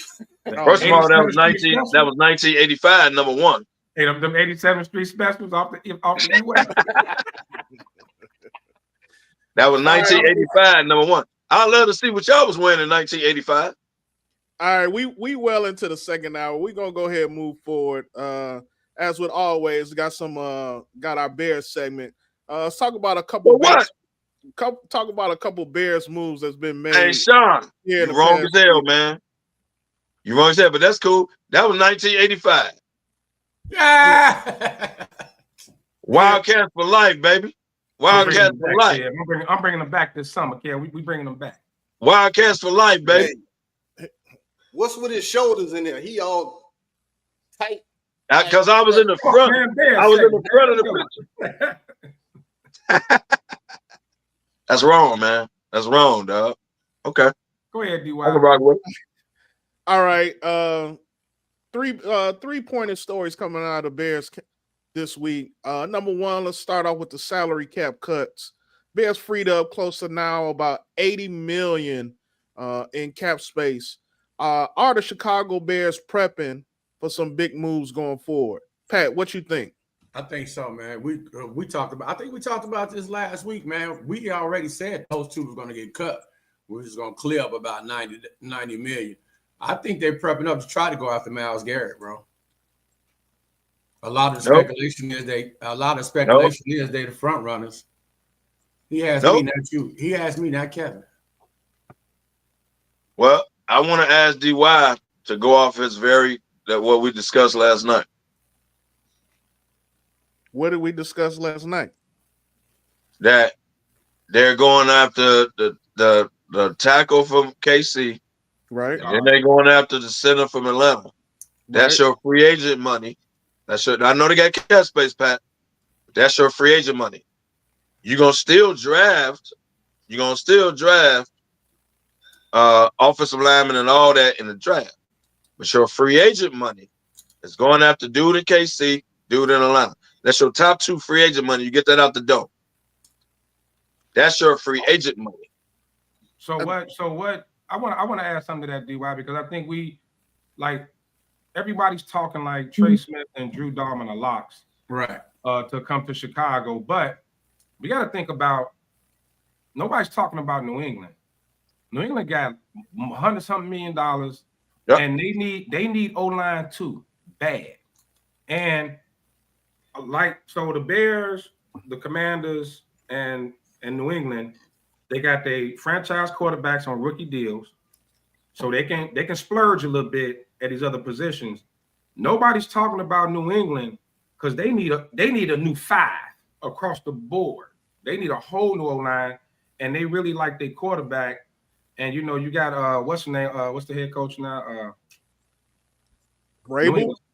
Vrabel. You got Vrabel, who's a trenches guy. He's all about the trenches. So I think I'm hoping the Trey Smith, Drew Dalman thing happens, but I don't think it's a lock like everybody else does, unless they just choose to go to the Bears over New England. But New England. So you think New England will over? So Damani, you think New England will outbid the Bears? Is that what you're saying? I'm saying they could. I mean, look, I don't think it's about outbidding. I think it's who got the better mouthpiece and what they selling. What options? It's about what you selling. What you selling will make a person come to you. The money is there, yes, but people want to win. So can't use Paul's mouthpiece got to be on point. But you can't use that with Trey. Trey Smith got 2 rings. right? Right. He already got. Right, He he already won. Right. And the NFL, as we know, stands for not for long. So when you got a chance to cash out, you do it. Cash out, like because this could be this may be let's just say usually your second contract is your only shot at that big one. Your So last if come contract. in and decide to just overpay Trey Smith at but they saying 23 mil a year, but what if New England come in and say, all right, we'll give you 26, 27 mil? They can do it. They got the money. So that's what I mean by but I think one question that you got to ask yourself, and you got to ask the same question of the Bears and probably any other team that's up there. Are you willing to overpay just for the sake of? There's a couple other key things that go into signing a free agent. Mm-hmm. One, you got to be a scheme fit. Two, the area you're going to. Some cats like being close to home. Like those are major deciding factors for cats who are free agents. So don't just think because we got the most money, it's a lock, or I'm gonna put the biggest check in front of you and convince you to come up in here and come play for our team. Now the Bears, I think, do have to be aggressive at the same time. And I think that's part of the reason why you're seeing some of these cap casualties. I also feel like there could stand to be a few more. I'm curious to know because word on the street is right now, Bears are looking to draft a running back to create a 1-2 punch, similar to what they had in Detroit. Correct. Does DeAndre Swift become a cap casualty at this point in time? Could you possibly see them moving on from him, similar to what they did in Detroit? Why? You ain't for what? No. You ain't run the man. You ain't get the man the ball enough to cut him. So why would you do that? You ain't get a man. You ain't get that man the ball enough. Because he's making $8 million a year now. He's making $8 million. He's going to be part of the two-man monster that he's trying to create. That's hands down. You don't cut Swift. He can be your Gibbs. Man, that's what they try. No, they're looking for somebody. They looking to possibly. If you cut Swift, that proves you don't know what you're doing. Right. Well, you got. I mean, this draft, you got some pretty good running backs. Of course, the kid from Boise State, Caleb Johnson from Iowa. Mm-hmm. That's the one that's linked to the Bears. That boy is good. That young man from North Carolina is pretty good too. It's about 4 or 5 running backs. I don't think you have to panic and take them at 10, but you definitely gonna use one of those second round picks on one of those running backs. As far as I don't think Swift will be a cap casualty. I think it's you can keep him. That $8 million is not hurting you. I'm looking at Ryan Bates. Ryan Bates is like a $5 million free up if you get him off the books, which you should. They saying Kevin Byard because his age could be a cap. I think he only saved like $2 or $3 million. But I mean, I don't think they move on from Swift. I think you can keep him for another year. I don't think so either. Swift ain't I don't think you move on to the point you cut him. Yeah. You ain't get him all. You ain't get a man the ball enough to say he ain't worth it. Like you had no offensive line for him to run behind. Clearly, he was a dude before Saquon got there in Philadelphia. That dude ran his ass off. In Detroit, he got hurt. Philly ran his ass off. Come to the Bears, he's a different player because you ain't got the line. So how the hell you gonna cut him? And you ain't do nothing for him. So I think a better question is, well, it's a whole new regime. So, but I think a better question is, if you go big in free agency on the O-line, do you go in the draft looking at running back, defensive tackle, maybe another safety? Because you still got to worry about Brisker's concussion issues. Byard's older. They saying Tremont Edmonds may be, after this year may be gone. Do you look at another linebacker? Do you look at, of course, we know the DN, somebody opposite of Montez Sweat. I say you grab a running back. You grab a running back, yes, no doubt, right? I wouldn't do it at the 10 pick, but you grab a running back somewhere in the draft, yes.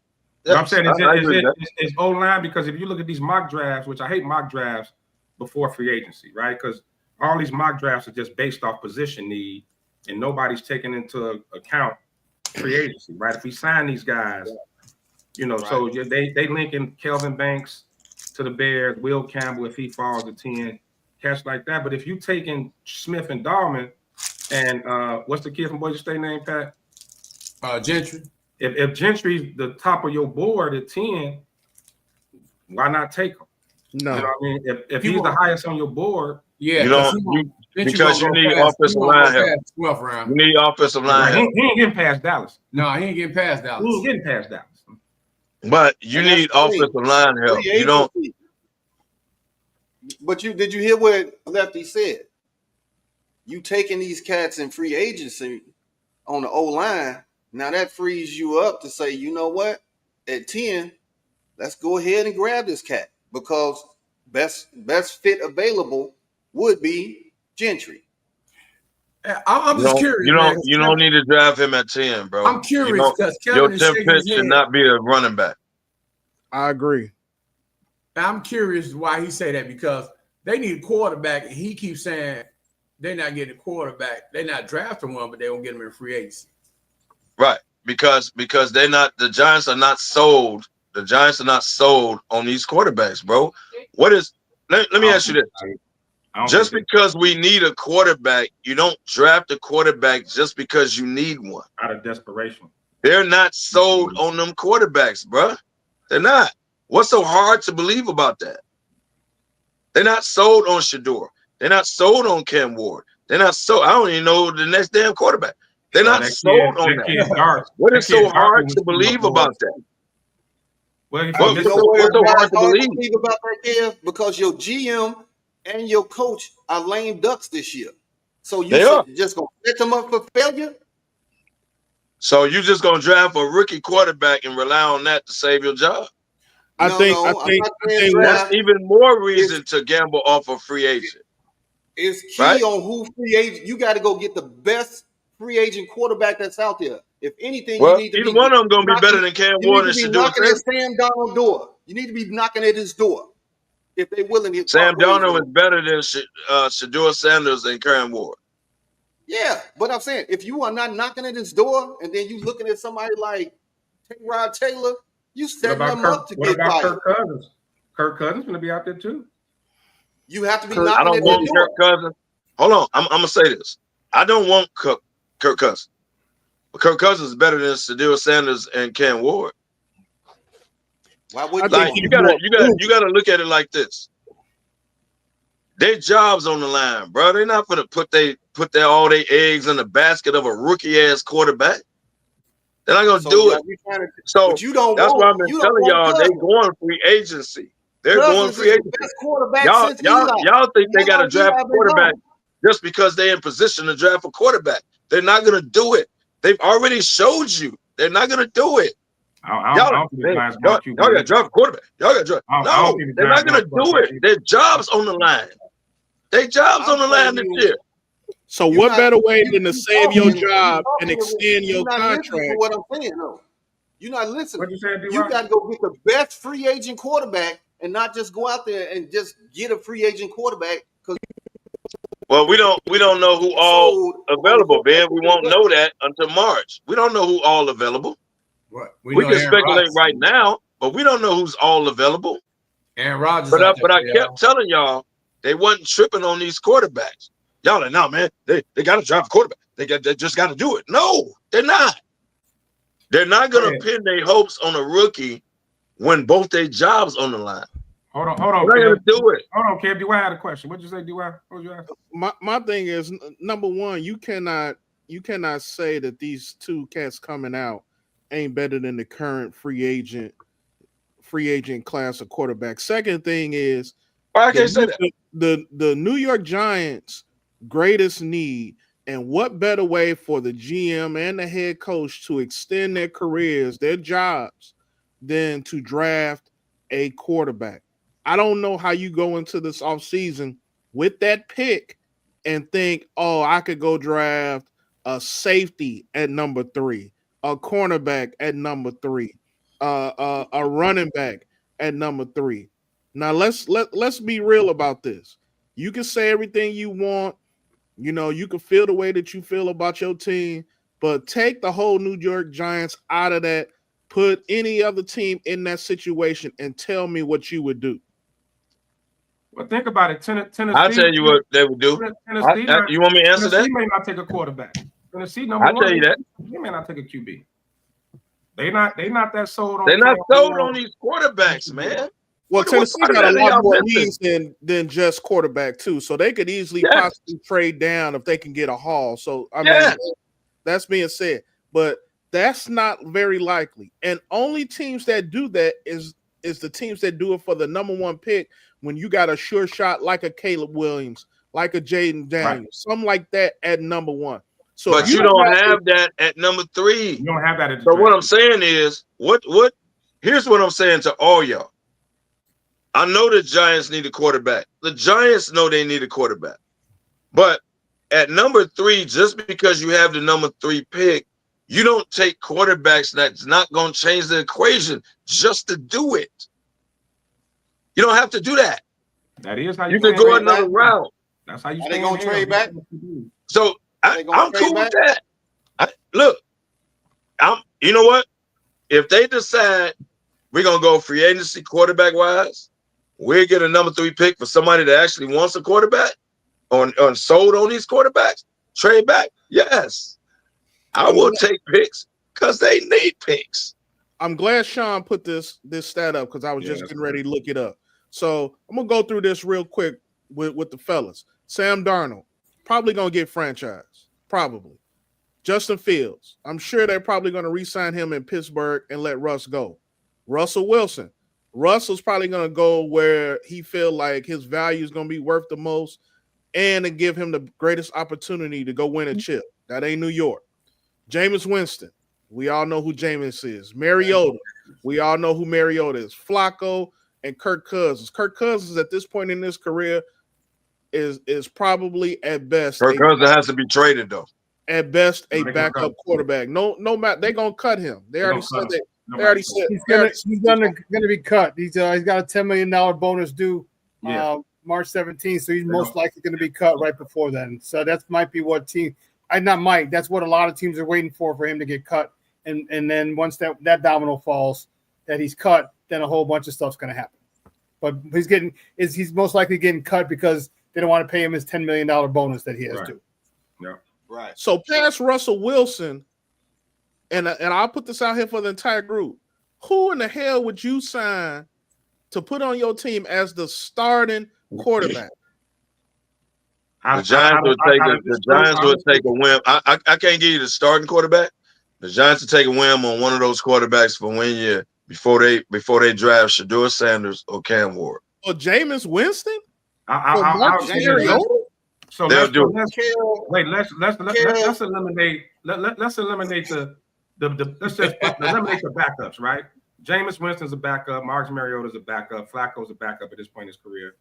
So you could say Darnold, Fields, Wilson, Cousins, right? Out of those 4, I kind of agree with Kev. I would take a run at a Fields or a Darnold or Cousins for a year and wait for another quarterback class over just reaching. I mean, these guys can hold you down. Like let's be totally honest, and no disrespect to the Giants, they're not winning it next year, right? They're not gonna come up and be the Commanders. It's not about to happen. We know that, right? No disrespect is disrespect, but keep on. No, but I mean because everybody takes shots. Well, they ain't going to the Super Bowl. But I'm just saying they knocked that one away. I'll also go because everybody's talking this Matthew Stafford trade for the number 3 pick. If I'm Matthew Stafford, you try to trade me to the Giants, I'll retire. I would retire. I'm 37 years old. I'm not going to a rebuild situation. I just wouldn't do it. So out of this group, and I think somebody's going to vastly overpay for Sam Darnold because I think he's reached his ceiling. We know what he is, right? Somebody's going to overpay. Sam Darnold. Somebody's going to overpay. Cousins, you could take a run. I think Cousins got a little bit left in the tank, man. Cousins not a bad starting quarterback. So out of this group, I would take a run at Cousins if I can get him at a decent Cousins deal. Got a lot in the tank, man. Cousins got something left in the tank, man. The thing about Kirk Cousins is, though, Kirk Cousins thrived in the offense where he had a good offensive line and great receivers. Great receivers. And right now, and granted, they got a very good receiver over there in New York. They need another one. But I don't know about They that. need another one on the other side. They do. And I don't know about that offensive line holding up enough for Kirk Cousins to survive. He's not a mobile quarterback, and he's even less mobile after that Achilles. You know, that was all proof positive in Atlanta. He had good receivers, good tight ends in Atlanta, and couldn't move. He couldn't move. And he couldn't throw because throwing off that back foot would spook him. That's why I think right now he's regulated to a backup role anywhere that he goes. I don't see him being a starter on week 1 for an NFL team. You don't sign Kirk Cousins unless he's a starter. So stop that right now. If anybody signs Kirk Cousins, he's a starter.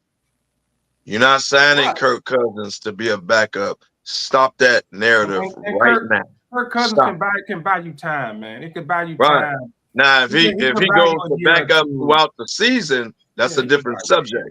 But when you sign Kirk Cousins right now, you're signing him to be the starter. You're not signing him to be the backup. Stop it. Well, just stop it.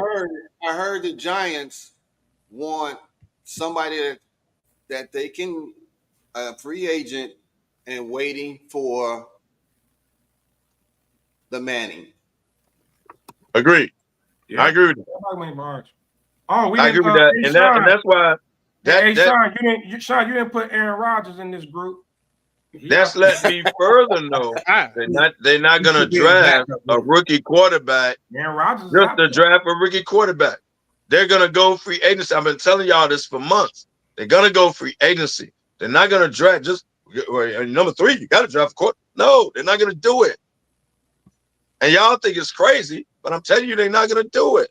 Hey, I've been following the Giants, Bleacher Report, Giants, all that. They're not going. They don't like these rookie quarterbacks. They don't like them. So looking at these guys, what do you think are out of fits? I think Minnesota may move on from Darnold. I know people are kind of, But it's 50-50, but I think Minnesota's, because you got to think what is going to take to sign him. Do you tag him and say McCarthy? Do you tag him another year because he won you games? Or do you give him a 2-3 year contract, which halts McCarthy, who you drafted in the top 10? Yeah, I think they're gonna hold him for. Here's the question, though. Here's the question: do you trade McCarthy? Yeah, right. Well, you don't know if he's healthy, and other teams don't know if he's healthy. Would the Giants be willing to take J.J. McCarthy in a trade? Would they trade for him? Now that's a dude that what we got to give up. What we got to give up? Whatever they feel like, because you ain't getting a number 3 pick for him. The Vikings he's better than any of the quarterbacks coming out this year. He sure is. Okay, I give you that, but you're not getting a number 3 pick for him. You bet. It starts with the number 3 pick, because why not? If you draft, there's a quarterback. A number 3 pick is a quarterback. The only thing I'm giving him up for is number. The number 3 pick ain't a quarterback. That's why I keep trying to tell y'all. I'm only giving him up for the number 3 pick, Sean. That's the only way I'm giving him up. Yeah, not just that. Ain't giving him for no second, third round. And I just took him at 9. Well, hang up the phone and lose my number. No, it's gonna start. It's gonna be at least 2 picks if you want J.J. McCarthy. No, I agree with that, but it ain't gonna be the number 3 pick. Oh, that's where it's starting. If it's talking to the Giants, that's what I'm just asking if that's something you would do, because he's better than quarterbacks coming out now this year. To answer your question, I would take McCarthy. Yes, I would, but I'm not giving up the number 3 pick for him. I'm not doing that. You don't think that you're not giving up a first-round pick for a first-round quarterback? Well, we don't know if he's a first-round quarterback. The man coming off injury. He is a first-round. He was. So I'm not giving you my number 3 pick for a dude that I don't know is healthy. No, I'm not doing that. He's coming. I'll give you some picks for him. Yes. So first of all, he's a first-round quarterback because he was picked in the first round. So he's a first-round quarterback. So okay, but I'm not giving you my number 3 pick for a dude coming off injury. It's a reason you trade them. So I gotta think about this. You drafted him, he a first-round pick, right? You drafted. Why you trading him a year later? Because the man never played. The man never played one down for you. Why You you need a trading? quarterback, and we'll take your picks. That's what it is. You need a quarterback. No. Darnold. No. Yes. No, You need a let's quarterback. analyze the case. Hold on, let me finish. Why are Let me you finish. trading And I'll him? let you And you finish. just drafted him, and Let the me man finish. never played a Hold down. on, man. Let me finish. Why are you willing to trade? Finish. Hold on, Kev. You said the same thing twice. You said the same thing twice. I said we're going to trade you because you need a quarterback. You need a quarterback, so we'll trade him for picks. That's what we'll do. That's not that we don't believe in J.J. McCarthy, but we think we can win. We can win with Sam Darnold, minus those last two games of the season. He had a phenomenal year, so we think we can go with Sam Darnold. So if you want to come get him, we'll trade him for picks. That's why you trade him. He's an asset. Sam Darnold showed that he played very well in all those games except the last two. So if they decide that when they counted the whole season of work was better than those had more impact than those last two, then they may want to trade him. If they don't, if they think Sam Darnold in the toughest moments of the season, then yeah, they might let him walk or they might franchise him. But that's why they're trading. That's why they were trading, because someone else may want him really, really bad. You know you can get Sam Darnold if you're the Vikings. You know you can re-sign him. You know you can tag him. You know you got him for another year, and you're going to be a quality team who's going to vie for the NFC North. Very low bar, but nonetheless, you're going to vie for the NFC North. I'm gonna go off your philosophy. Mm-hmm. He was drafted first round, so he's a first round draft pick, right? Mm-hmm. Going off your philosophy. Top 10. But what I'm not gonna do is give you my third pick of this year, right? For him, because he was first round last year. You drafted him first round. Don't mean we would. Right. So he's coming off injury. We ain't never seen the man play an NFL game. Nope. So I'm coming from a different perspective. Or anyone else. Hold on. I'm coming from a different perspective. Okay. We knew you was good a year ago when you first came in the league. Now you've been injured and you had a setback. I'm not going to give Minnesota my third pick for you. I'll take you. Not for my third pick. I don't know if you're healthy. I knew you was good a year ago. This is business. So it's a reason you willing to give up. You willing to give him up. Right? Because if you think he was all that, you wouldn't be willing to trade him. Yeah, but you. So but now I'm thinking business. I'm thinking business. Kev, like Sean said, you have an asset, right? If I have two starting quarterbacks and they're quarterback needy teams out here, why wouldn't I put the filler out? You don't have to start. You got Sam Darnold and Daniel Jones. Well, you got J.J. McCarthy as well. Daniel Jones is a free agent, and now you got J.J. McCarthy, right? So you got somebody people feel can be a starting quarterback, or at least can be groomed into one. You got a coach who's known for grooming quarterbacks, right? I think it's a great point. If you're the Giants, you got to at least take the phone call to think about it.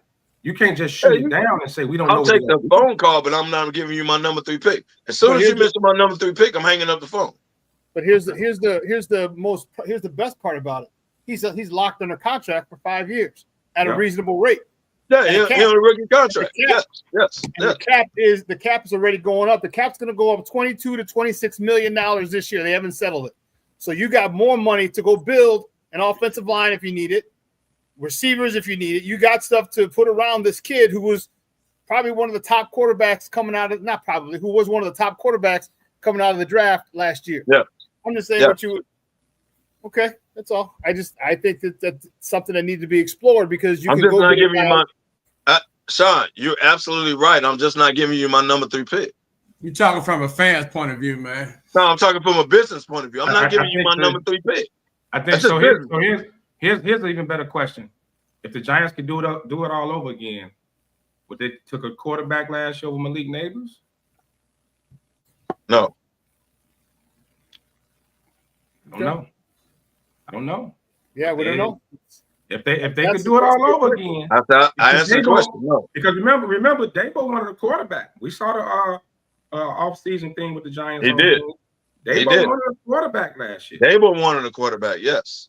So wait a minute. Wait. So that makes me wonder the relationship between the head coach and the general manager. Because if I'm the head coach and I talk to my general manager, I want this quarterback, and you say, no, F you, I'm getting a receiver.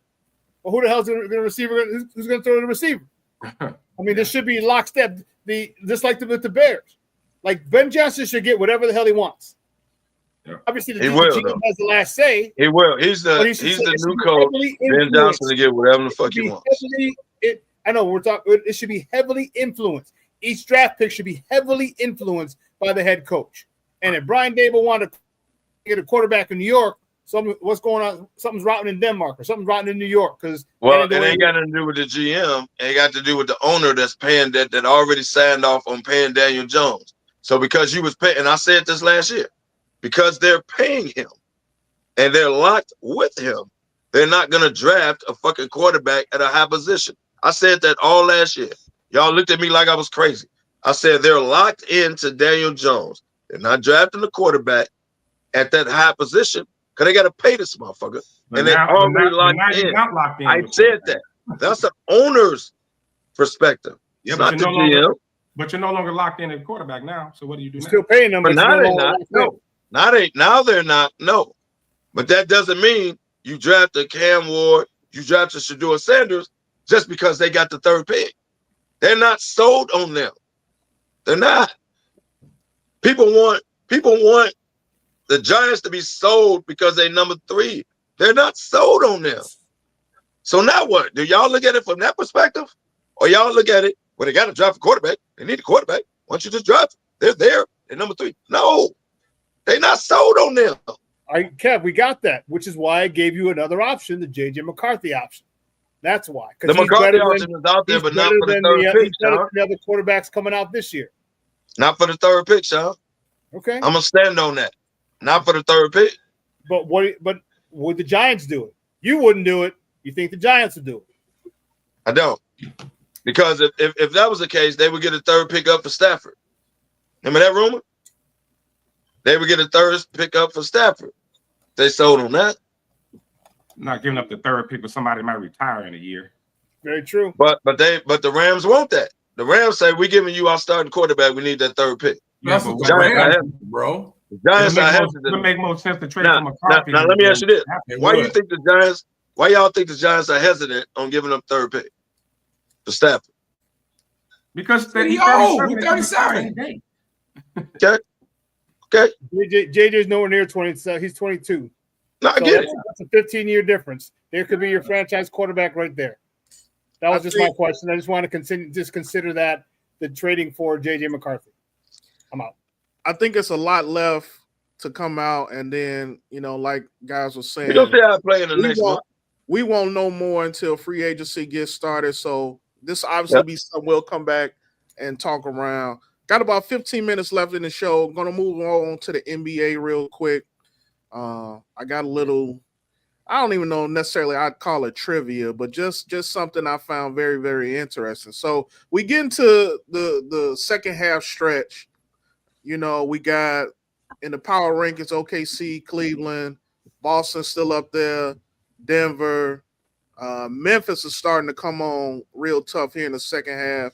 And then you got those second-tier teams like the Lakers, the Knicks, Houston, Minnesota, and probably Indy. So talk about second half records, second half, the best second half of the season records for NBA teams. Which team out of those teams I named or the teams that you guys think of, which team do you think is going to make the biggest second half run going into the playoffs? Who'd you say again? Just think about the top teams in the NBA. You could pick anybody you want. But I'm just saying, which one of these teams I think is geared up for the strongest second half run? I'm gonna go with Denver, the team that's on the 9-game win streak. I'm gonna go with Denver, and they've been there before. They look like they're getting healthy. That's the team, and we see tonight they play the Lakers tonight. But Denver, with the Joker, clearly top 3 in the league, whatever, maybe the best player in the league. What's called him?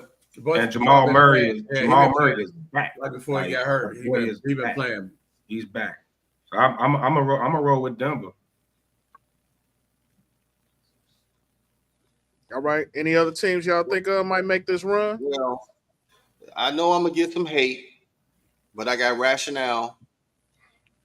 Golden State will make a run into the 6 or 7 spot because right now they went from 10 to 9. And the reason I say them is because they got the easiest schedule out of any team left in the NBA. Good pick. And they are now Golden State have been end up 8.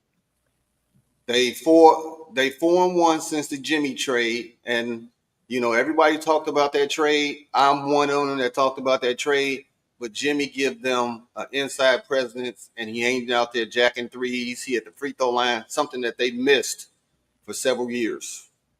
So that's who I say will have a better second half. Good call. It's 30 games left. Golden State will not come out to play in. Golden State at best will go to 8 or something like that. They'll still be in the play-in. You gotta when you shoot from 9th or 10th to 6 or 7, you gotta rely on the teams at 6 or 7 to lose. Well, okay, let me show you who those teams ain't all of a sudden gonna start losing in the can. last 30 games, and you're gonna start winning. You can't do that. So you gotta predict. You gonna stop talking so I can answer your question? Well, I wasn't done. You gotta go from if you 9 and 10. No, I'm not. If you 9 and 10, realistically, lost Fox, bro. Now you depending on Rosen and Levine. Stop it. Okay, Minnesota, they've been up and down. Then you got Dallas that made the trade and got rid of Luka. And guess what? The person they traded for, he ain't even playing. The big man for them is hurt. That's why they losing. So that's why I'm telling you they're going to make that jump. And then you got the Clippers who you don't know who going to show up on every night. So guess what? I'll go with Golden State taking the 6th spot. We already got the bet. So be ready. So you're going to go from 9 to 10 to 6 or 7 in 30 games. It's possible. That's not realistic. It is realistic. I'm not saying it's not impossible because possible things happen. He just told you why though. Right, but and you're not. They got the easiest schedule out of any of the. What do you mean? NBA how's it easy? And you couldn't beat them early in the year. How's it easy? I'm saying it's easy because everybody is under 500 on their schedule. The majority. But you've been under 500 too. But you've been under 500 too. So you can't say it's an easy schedule. But here's the thing. You can't say it's an easy schedule when you've been under 500 too. So it ain't easy. Y'all been in the same boat. So what's the question is what's the game difference between those teams though? Like what's the difference between 9 and 6 right now? Like 2 or 3 games? Yeah. What is it? They all have because it's all bunched up right now. 2 games left. That's all bunched up. It's 2 games. 2 games. It's only a 2-game difference. So if it was that easy, you wouldn't be 9 and 10. Oh yeah, it's realistic, Kev. So they 2.5. It's not like a guarantee, bro. He didn't say it was a guarantee, Kev. He said it's a possibility. He said it's guaranteed. All right, it's 2. They only 2.5 back from 6. Here's one thing to kind of highlight in that Golden State, as good as they've been playing lately, and I agree they've been playing more, playing better since Jimmy got there. They're 2-10 against the division, and you already know the NBA got to set up to play a few more division games towards the end of the season to draw viewers in. That's the only thing that scares me about Golden State right now. Is their division record is not very good. So as you play those teams, you playing them in back-to-backs and things like that, it may not be slated for them to have the best second half. But Ben, the Lakers in that division. What about the Jimmy trade though? How's that going to affect it? How's the Jimmy trade going to affect the conference? Because I know they've had a tough time in the division. But now that they got Jimmy, that's a different animal. Ben talked about his driving ability, his ability to get to the free throw line, which is huge. That's something they haven't had. That could be a moot point. The fact that they've been 2-10 because they didn't have Jimmy before this. You got to factor that in. How do you think that's going to affect them moving forward? Because they're playing with a lot more confidence now because of Jimmy. Everybody. Hey Ben, don't they got a stretch of home games coming up too? Yeah, look, the only team they played Dallas. Are the Lakers in that? They play. No. You're not listening, bro. They don't play them no more. They Oh, don't. well, you lucky. You lucky. They play the Hornets. They play the Magic. They got the Knicks. Okay, they got the Nuggets. Those are two key games. They play the Bucks. Cool. Raptors, Hawks, Heat, Pelicans, Spurs.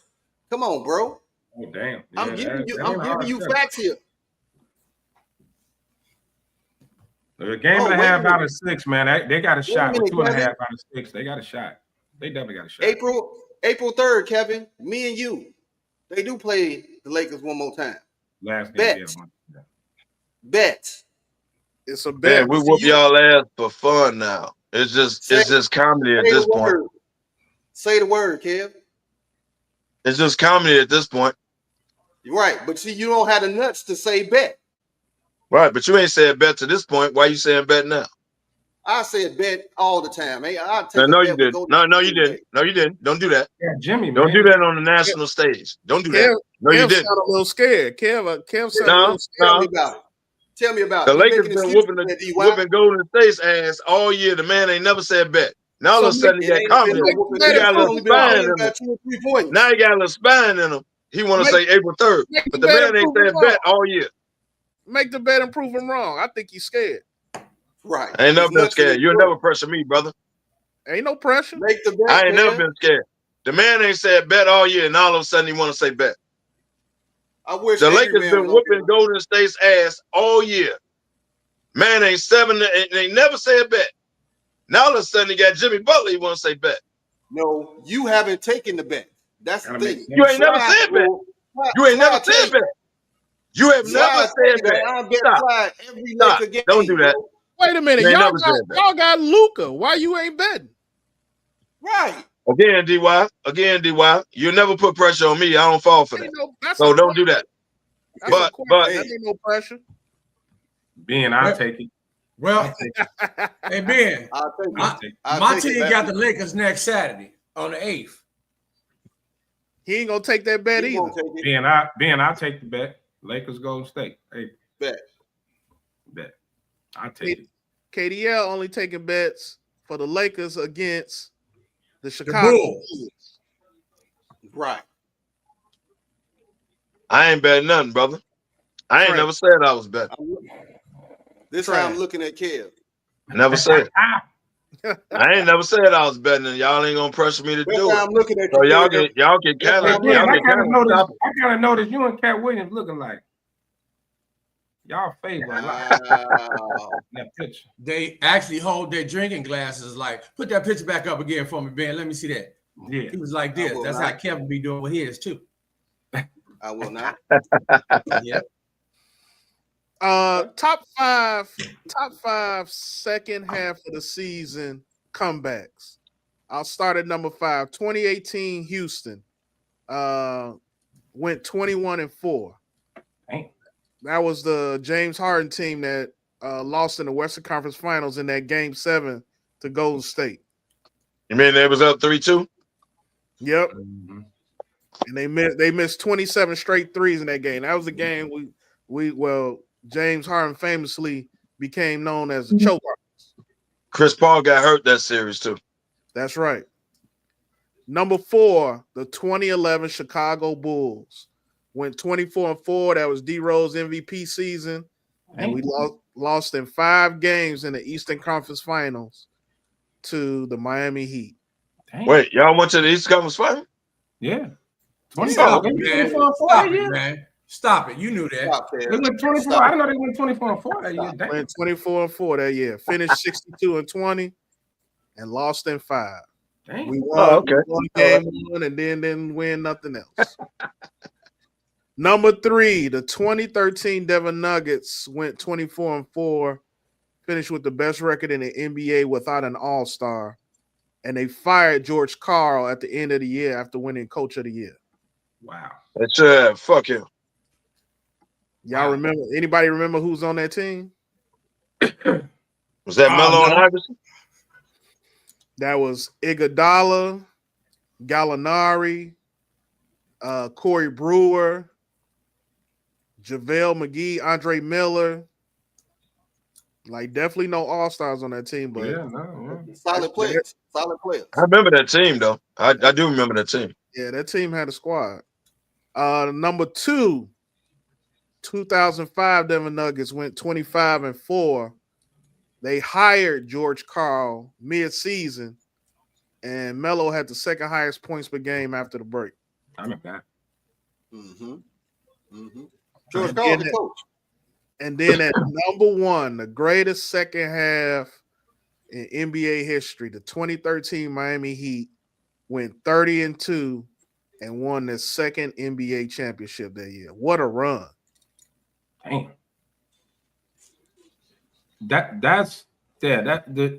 I mean, all 5. I mean, the thing NBA, because it's any given night, you know what I mean? It gotta be Miami. But that's pretty impressive. 30-2. Yeah. 30-2. And then won the chip. And won their second chip. That's the second one. Damn. Gotta be Miami. Yeah. Greatest second half in NBA history. All right, that about wraps it up. Appreciate everybody tuning in. We're gonna go ahead and give our parting shots for the day. Started off with my boy Face Mob. Go ahead and let them know. Hey man, I'm just glad I was able to get in when I got in. Thanks everybody for viewing. That's neither here nor there because now we are into Pisces seasons and we're gonna celebrate it just like we do any other season. So strap in your seatbelts. Let's go. Strap on. What? I said strap in your seatbelts, boy. Get your mind out of whatever gutter you in. Hell no. For real. I just was checking for understanding what you said. Whatever you talking about. I'm uncomfortable. Yeah, you should be. That being said, that I thought that's what you said, bro. You were breaking up. You were breaking up. Let's go to KDL. KDL parting shot. I basically want to say thanks for tuning in to everybody that's along for this ride every Saturday. Unless you're a Pisces, you really don't give a damn about Pisces. But welcome Pisces to the season. What? Aquarius season went by so fast. Hell, we didn't even know it was Aquarius season. But we'll get a Pisces they do. We coming in the Pisces season. Let's go along for this ride. Let's see what this do. But let's see what this do. My man Pat of Pisces. Happy Pisces season, everybody. Damani, go ahead. Yeah, man. March 21st, blackout time, baby. You see what it says. Time for the blackout. Rep your college team edition, guys. Come on out. Rep your favorite college team or your alumni, whatever you want to do. Hell, I saw some Daily College hoodies on sale on Amazon for about $4. So I'm gonna grab you 2 or 3 of them joints. You know, together. Come on out. Chicago State jerseys on 95th and King Drive for free. And Pisces season, man. Happy birthday to Chef Leslie, man. Tonight, celebrate you, sweetie. It's a big one, 6-0, man. Happy birthday to you. Happy birthday, Blackwell. Last night was a blast. What other Pisces I know? My mom, of course. Who else? Oh, Pat. Yeah, my boy Face. My boy Face coming up, man. Happy Pisces season. And just so you sit up on the screen, man. 10-year anniversary. Say the date. June. It's actually the new flyer is out the 21st and the 22nd. So the dates have changed. The 21st and 22nd, man. Come hang out with us. Celebrate 10 years of foolery and madness, including this show. As this show has been 10 years running, man. So thank you guys for the support. Continue supporting. Holla back. Always definitely appreciate everybody tuning in for the show. Shout out to Pisces season. My mom Deuce is a Pisces also. Shout out to Chef Les. We'll be in the building tonight. I'll be on the 1s and 2s for a little bit too. Give her props, her flowers on this great birthday that she getting ready to celebrate. Shout out to the fellas. Make sure everybody start putting them days in right now for blackout. You know, you got to put those days off 2 weeks in advance. We at the 2-week mark or we ahead of the 2-week mark. Make sure you get them days off and we'll see everybody next week. Ben, take us home. Thank you guys, as we always do. Where there's smoke, there's fellas. go.